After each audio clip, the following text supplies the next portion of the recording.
Olá, sejam bem-vindos ao Repórter 360, o giro pelo mundo da comunicação.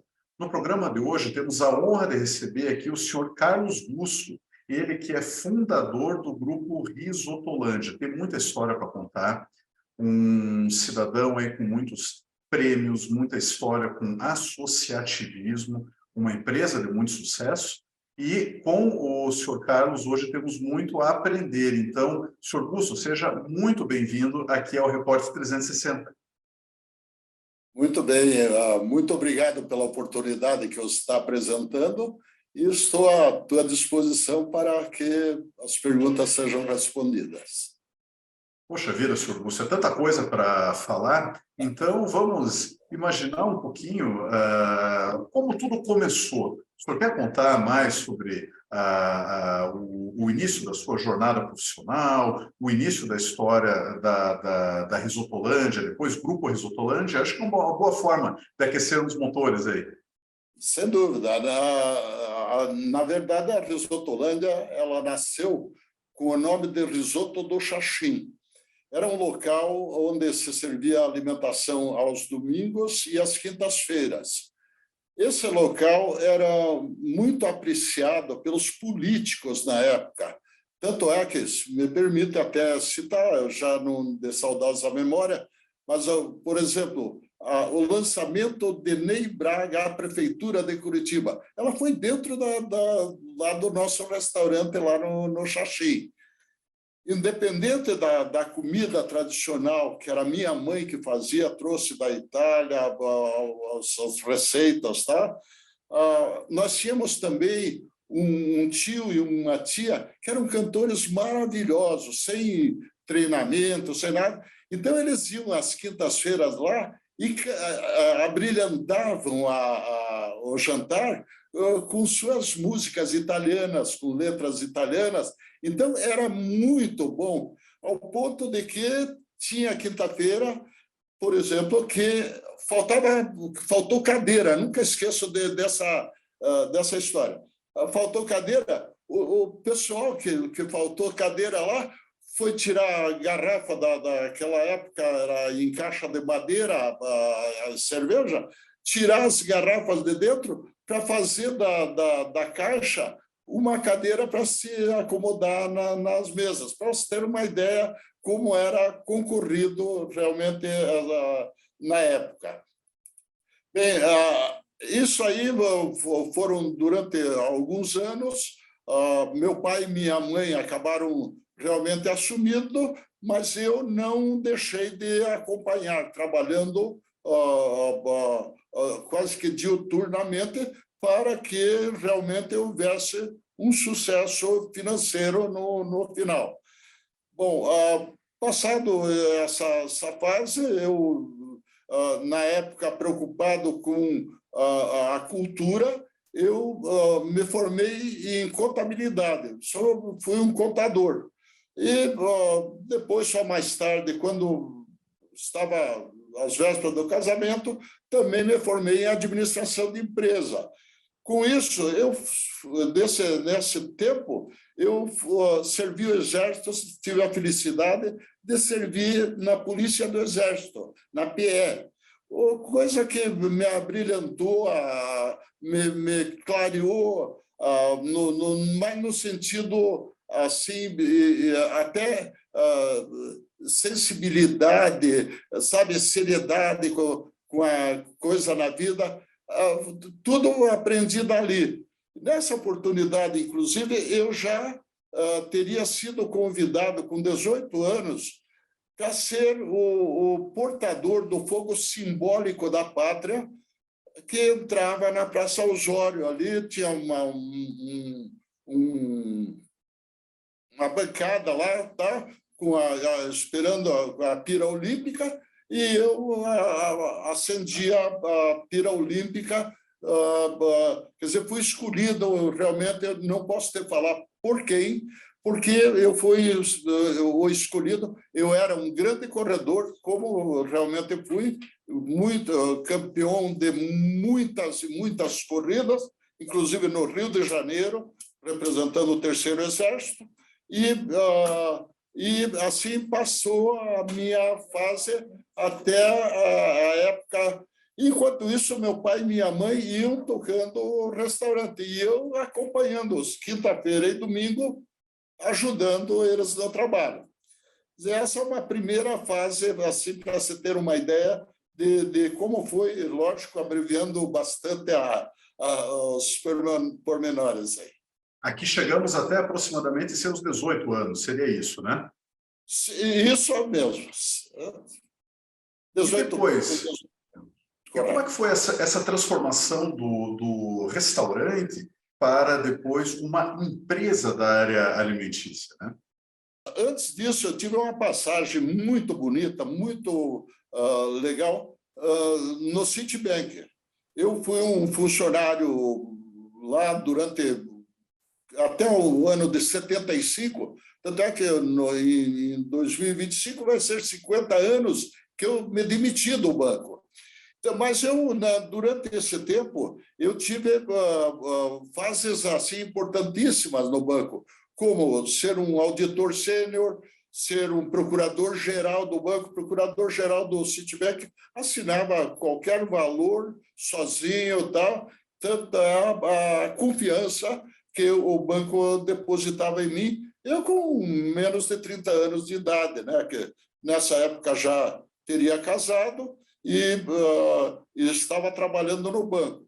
Até que um dia, quando estava preparado para assumir, inclusive, uma gerência, somando a minha experiência como auditor, como procurador, eu realmente acabei me demitindo do banco. Saí e disse, não, fui chamado por autoridades do banco, tá? Você não está pensando bem, pensa melhor? Não, eu ajudei bastante o banco, agora eu quero me ajudar. Eu nasci realmente para ter meu próprio negócio.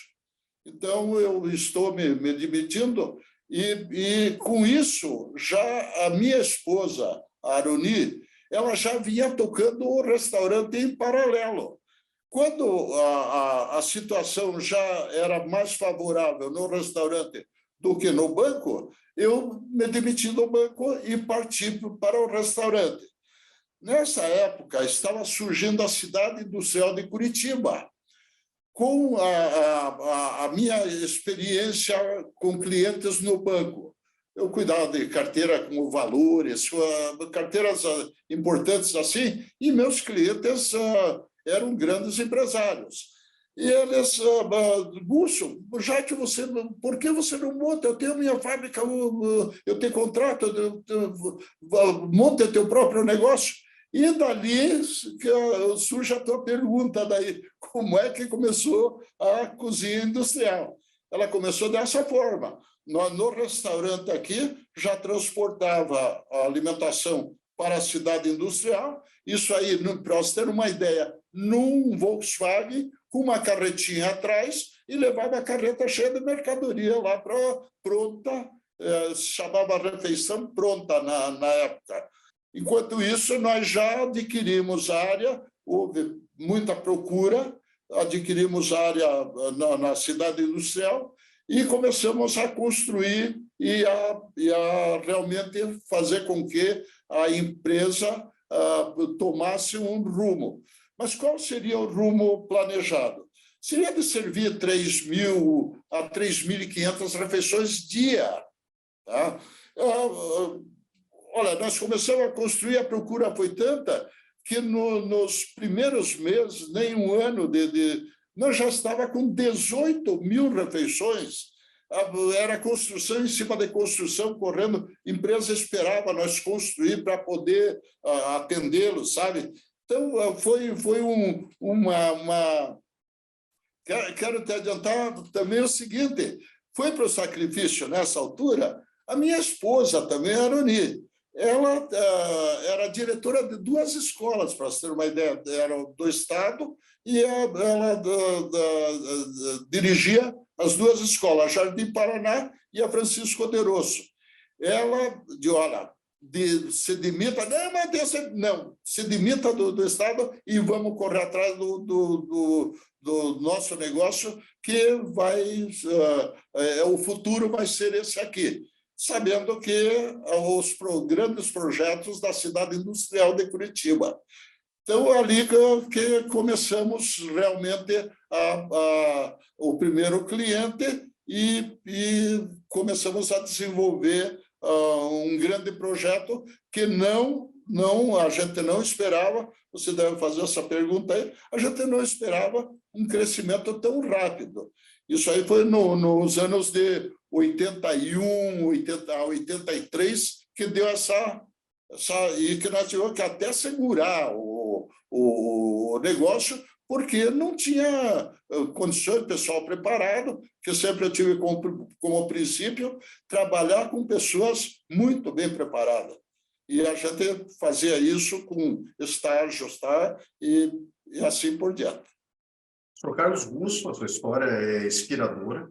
O nosso público gosta muito desse por trás do sucesso. Entender quantas pessoas trabalharam, como elas trabalharam, por que os seus propósitos e como elas atingiram aquele sucesso.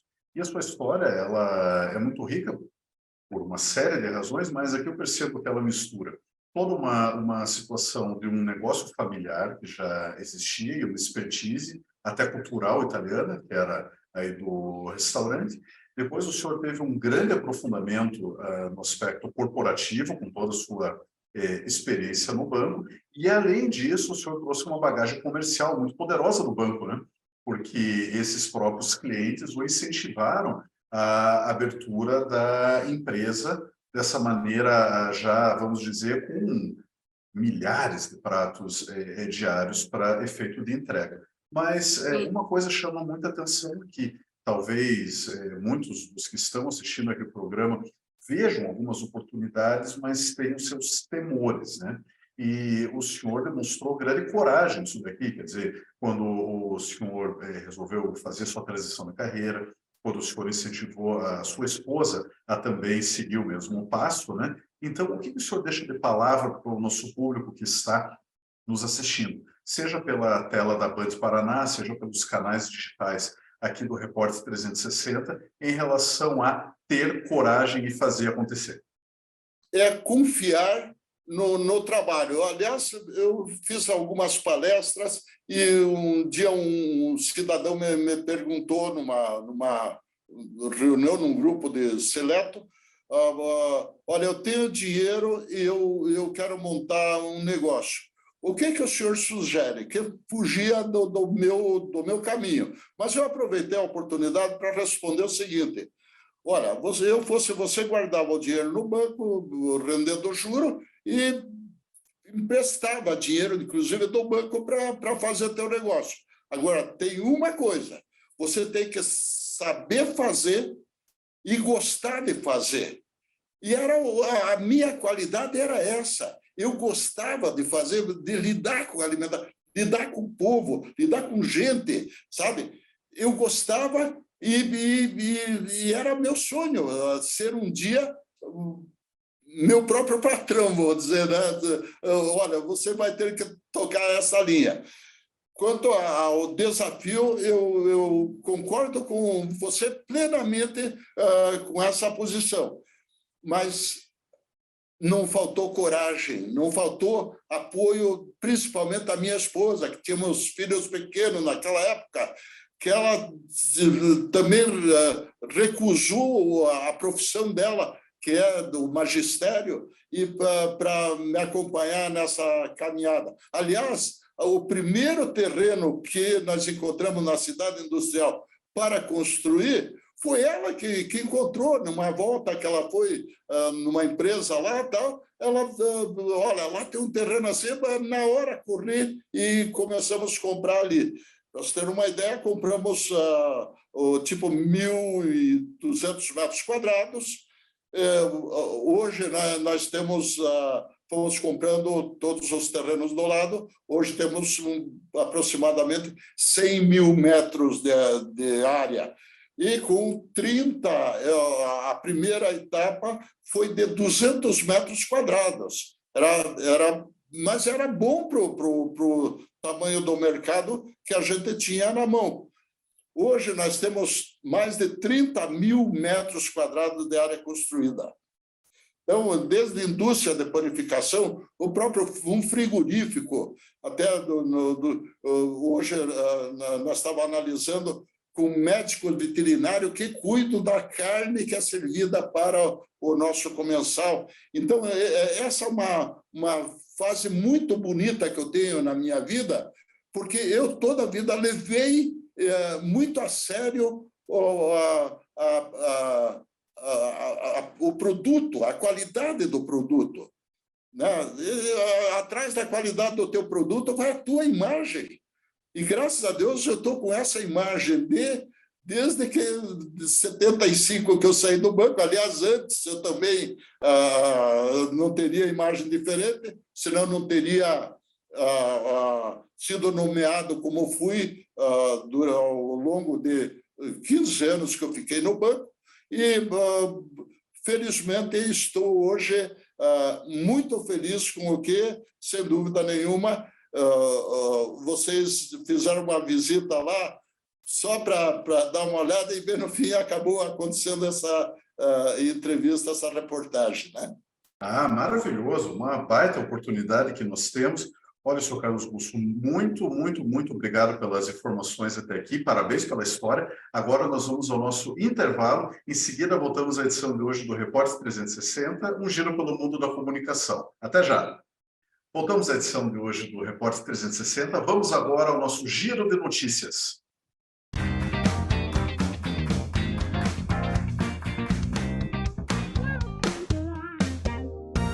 Agências de publicidade estão atentas à certificação B Corp, que é o reconhecimento às empresas pela boa prática de ESG. Um exemplo é a Wieden Kennedy, que atende inclusive a conta da Nike e que conseguiu a certificação B Corp em seus 9 escritórios pelo mundo.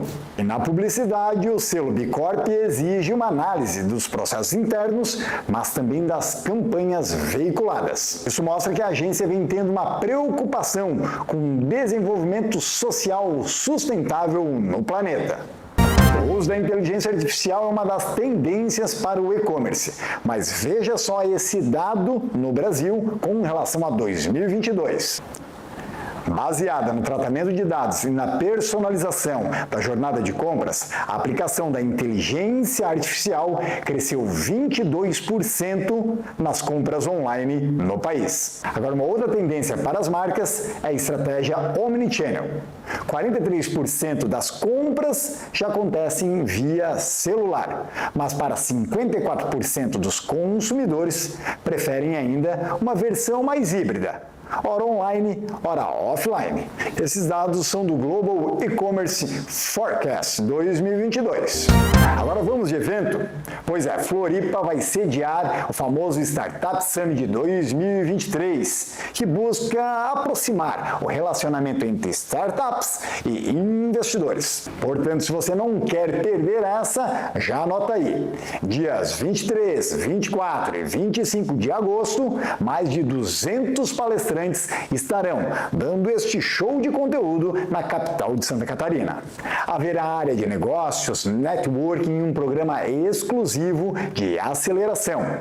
E o evento espera contar com mais de 10 mil pessoas e os ingressos já estão à venda. Inclusive, para facilitar, a gente coloca o link aqui na tela para você. Voltamos então ao nosso bate-papo com o senhor Carlos Gusso, ele que é fundador do grupo Risotolândia. Senhor Gusso, logo antes do intervalo, o senhor começou a contar para nós um pouco sobre a robustez do que hoje é o grupo Risotolândia. O senhor falou sobre a quantidade gigantesca de metros quadrados que vocês têm de área na cidade industrial. Continuando com a questão de números, conta para nós aí quantas refeições hoje vocês servem por dia. Hoje servimos 550 mil refeições por dia. Isso significa, eu gosto de fazer até um comparativo, a população de Londrina, vamos dizer. Nós servimos por dia uma população de Londrina. O senhor alimentaria hoje uma Londrina inteira, com tudo que faz aí pelo país. É. E onde é que o senhor está hoje no país? Sim. O nosso principal mercado, evidentemente, é Curitiba. O segundo mercado é Santa Catarina, nosso vizinho aqui, São Paulo, Rio de Janeiro, Minas Gerais, Rio Grande do Sul e Mato Grosso. Nós temos, estamos espalhados um pouco mais para o sul do país, evidentemente, não considerando Belo Horizonte lá, que fica no centro, né? Senhor Augusto, eu tive a oportunidade de conhecer sua sede, o senhor me recebeu muito bem, junto com o presidente da Associação Comercial, o senhor de Jerônimo. Conhecemos, andamos, vimos a alegria, o entusiasmo, o engajamento das pessoas e, entre outras coisas, me chamou a atenção o número de mulheres. Então, vocês têm esse cuidado na contratação? Bom, nossa equipe hoje, o grupo todo são 5.200, mas tem espaço para mais 300 pessoas. Isso aí, sabe, falta mão de obra para nós.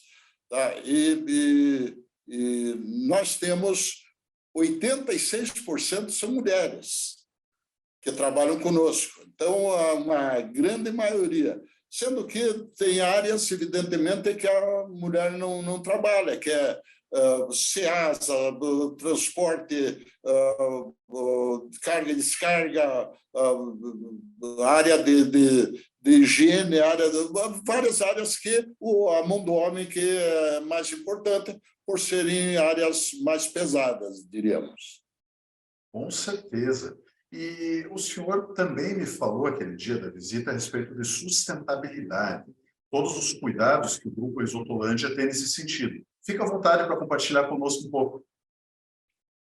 Bom, a sustentabilidade é o fator primordial, vamos dizer, que a empresa tem, porque desde a sua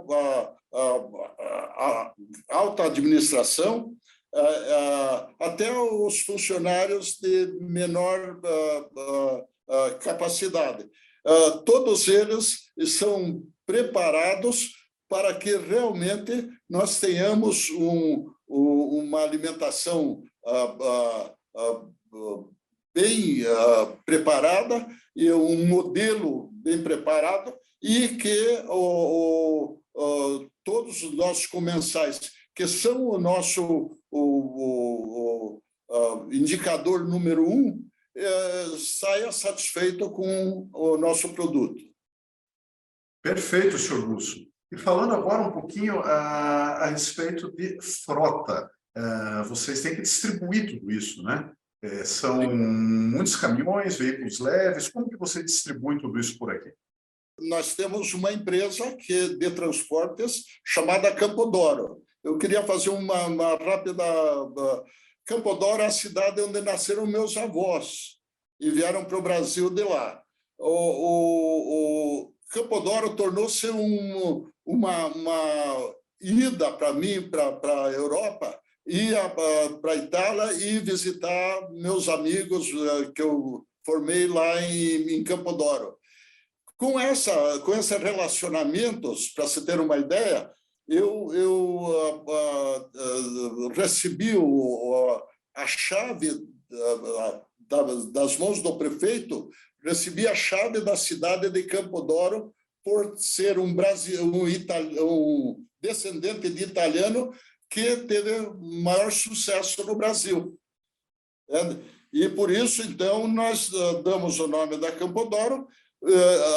Posso te adiantar que eu entrei um pouquinho na área de construção civil, e juntamente com outra empresa, nós fizemos 512 apartamentos, esse Minha Casa Minha Vida, com o nome também de Campodoro. Parabéns pela homenagem que o senhor recebeu, né? Só para ter... Fica na ordem de 200 veículos, entre caminhões e mais caminhões do que carros menores, E nós também, trabalhando de forma muito forte no meio ambiente, nós iniciamos a transformação da nossa frota, adquirindo já caminhões com carga elétrica sem uso de combustível, né, comum. Muito bom. Sustentabilidade, tema fundamental. ESG hoje está aí como uma das siglas mais importantes para o mundo corporativo. Em relação a Campo Douro, parabéns pela homenagem que o senhor recebeu e também pela homenagem que o senhor fez, né, aos antepassados aqui, usando a marca. Senhor Carlos Gusso, infelizmente, o nosso tempo chega aqui ao fim, mas eu quero dizer para o senhor que as portas da casa estão sempre abertas e a gente precisa criar um seriado para compartilhar todo o seu conhecimento e histórias. Um programa de meia hora aqui não é suficiente, não. Mas eu agradeço de coração a sua visita e o show de inspiração que o senhor deixa conosco. Boa sorte e muito obrigado pela oportunidade que vocês me deram de deixar alguma coisa clara ou colocar para fora alguma coisa que fica escondido lá e ninguém sabe, ninguém vê. Então, a partir de hoje, já começamos a mostrar as nossas condições. Maravilhoso, senhor Carlos Gusso. Então, assim encerramos a edição de hoje do Repórter 360, um giro pelo mundo da comunicação. Acompanhe também os nossos conteúdos pelo repórter360.com.br. Muito obrigado pela audiência e até o próximo fim de semana. Tchau!